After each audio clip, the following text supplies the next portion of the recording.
We're going to get more on this now because for the rest of the show, we're joined by former Tottenham boss and 1995 Premier League champion, Mr. Tim Sherwood. Hello, Tim. Good morning, Tim. Morning, Tim. Great to have you back. Good to be back. Bit of news knocking about. Yeah, all quiet. Oh, God, it's everywhere, isn't it? Look, we are being treated to little snippets of this, and we've been told by Piers Morgan, wait till you see the extended edition, the proper sit-down interview. I feel like we're seeing a lot of it already. It's hard to ignore it, isn't it? What do you make of it? I don't think what Ronaldo's saying is groundbreaking. I really don't. I think it's just groundbreaking the fact that he's come out and said it so publicly, and obviously done it on a huge platform. Piers Morgan, we know, it's. I mean, he could have gone Oprah Winfrey or Piers Morgan, couldn't he? You know, so he's took the English option. Listen, I'm astounded that he's come out and done it. I really do. I think it tarnishes his legacy. I think the little man Lionel Messi must be sitting in Qatar in his camp laughing, looking at it from afar. Because when you ask players who the greatest players who had ever played the game, it's either Messi or Ronaldo. It's a toss-up. But, you know, my unconscious bias now is drifting straight towards Lionel Messi, but just on the top of this, which is a shame, really. And it's astounding that he's decided to do it. I'm not sure what he's gaining out of it. He obviously wants to get out of the football club, but, I mean, Ten Hag wants him out as much as he wants to leave. So I really don't understand the motive. I found it weird as well, Tim, because I watched it and I kind of thought, this is a great interview for Piers, isn't it? Like, this is amazing for Piers. Yeah. But I'm the same as you. I'm not sure, other than just getting something off his chest that he feels like he needs to. And there's some points in there, like when he says he didn't feel like they believed him, one of his kids was ill. Yeah, that's wrong. That is wrong. Yeah. And I understand why you'd want to come out and say something about that. But there are other parts of the interview that I felt were a bit unnecessary. If you're a player in the Premier League, you're going to expect you're going to get critiqued by people, right? Because no one, even Ronaldo, you're not immune to that, and you're not playing at your best anymore. And it almost screamed a little bit like, I'm not playing at the peak of my powers, and that's what I'm losing touch with, and that's why I'm. Has he been promised, Saint Tim? Do you reckon he's been promised to say you're going to be playing week in, week out? You can't do that as a player, can you? Possibly. I think Graeme was alluding to that, wasn't he, Graeme Souness? That he's been made promises and they haven't stuck by him. And if they have, well, time will tell. That'll come out in the interview. But if you're out of form, you can't play someone out of form. Exactly. I mean, you're wrong to make them promises in the first place. But I'm not sure it's that. I just think that he's so bitter at the moment. You know, I think 2 own goals from him. Certainly the walk off at Old Trafford when they're getting beat by Tottenham, refusing to come onto the pitch and coming out so publicly and talking about the club. And what he's telling us is what we all know. You know, he's had a dig at the Glazers, but that's it's a little tapping, really, isn't it, for the fans? You know, it's like they all know that is to get them back on side. I mean, anything else, I'm not sure. We didn't already know. We know he's not happy at the club. We know he wants to leave the football club. And like I say, Ten Hag wants him out just as much as he wants to leave. Where does he go from here, Tim? I think if you're an owner, Ray, would you want to take him? Well, yeah. You know, I think he's limited options now, certainly in the Premier League. You know, there's a lot of talk about Chelsea. Todd Bowley, you know, American owner. You know, the razzmatazz, they love all that. It'd obviously be huge noise if he was to turn up at the Bridge, but would Graham Potter really want him? Absolutely not. I mean, certainly not after this. And I think a lot of owners will look at it from afar and say, you know, MLS time. Yeah, but he's never really wanted to do that. It's the Champions League, isn't it? I mean, they're obsessed with each other, aren't they? Messi or Ronaldo's certainly obsessed with Messi. And I think chasing that Champions League record down is his motive. And I mean, where can he go in the Champions League? That's the big problem. Do you think he'll come to regret doing the interview? Yeah, possibly.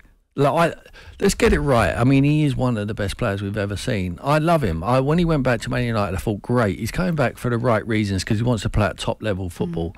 But the people who he's criticising are the people who brought him back, you know, the Glazers. And he's saying they're a marketing club. Well, the reason you're back there is because they're a marketing club. So don't criticise them now. You know, you're a huge amount of money.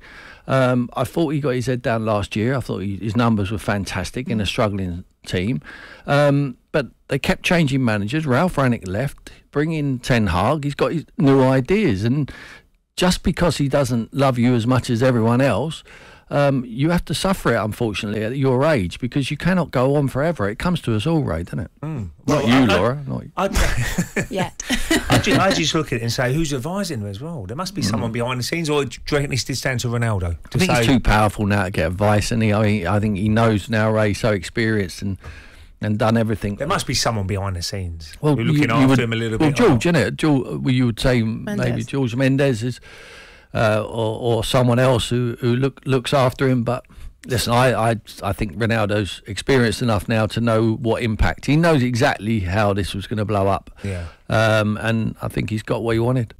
Okay, I wanted to play you at something actually, because you were alluding to what Graeme Souness said on Jim White and Simon Jordan yesterday. For the benefit of people that didn't hear, here's what he said. I think with him, he has been told a story and the manager's not kept it. Then you look post, what's happened after this so-called agreement, that he doesn't bring him on against City. And the manager's asked, out of respect. A couple of weeks later, he's wanting him to go on with 2 minutes to go against Tottenham when the game's won. What can Ronaldo do there? And then he makes him captain. And for me, looking at it from the outside, from both sides, I've been a player, I've been a manager, I think the player has a grievance, and I think he's entitled to air his grievance.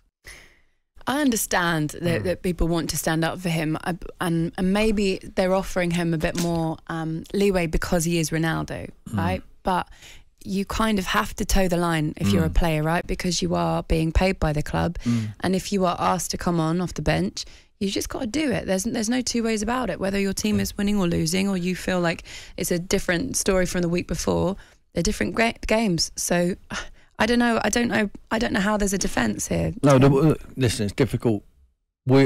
Myself and Ray, we played the game, but we've never been Cristiano Ronaldo. You know, and he's coming from a different standpoint. But as far as the coach is concerned and the manager of the football team, everyone is of an equal, really. You know, and he can't give a preference to one man because he's a superstar, and you know, forget the rest of them, because it's not consistent and it sends out the wrong message. Like, I've seen Bruno Fernandes come out, Garnacho, just criticising him for his attitude. I can't wait to see what he's going to say about Cristiano Ronaldo's attitude. I would guess nothing, you know, because it's Cristiano Ronaldo. But then if I'm Garnacho, I'm saying to him, "Are you going to have a pop at your international captain now?" Wow. Look, I think if he's been promised something, it's different. But like I say, you're coming from a standpoint where you're Cristiano Ronaldo, one of the best players who ever kicked a football.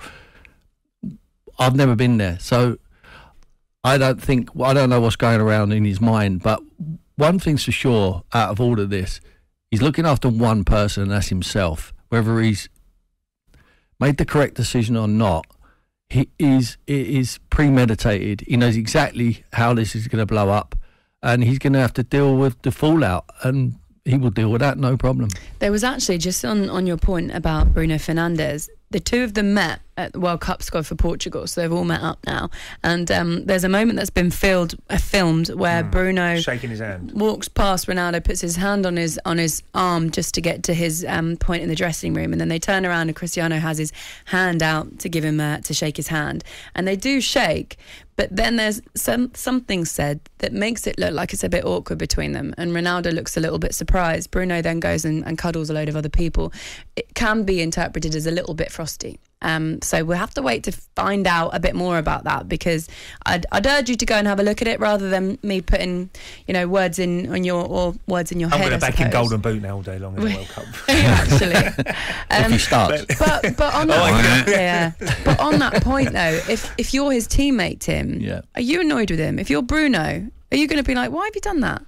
I certainly would, but I wouldn't take it to the national team. You're meeting up to try and win a World Cup, and I think you're taking your club problems to the World Cup. I think it's a wrong thing to do. I think if he wants to address it, he has to address it when they're out of the World Cup. Is that not Ronaldo doing that in the first place, though? Absolutely. Dropping it in now, just before you're going to meet up.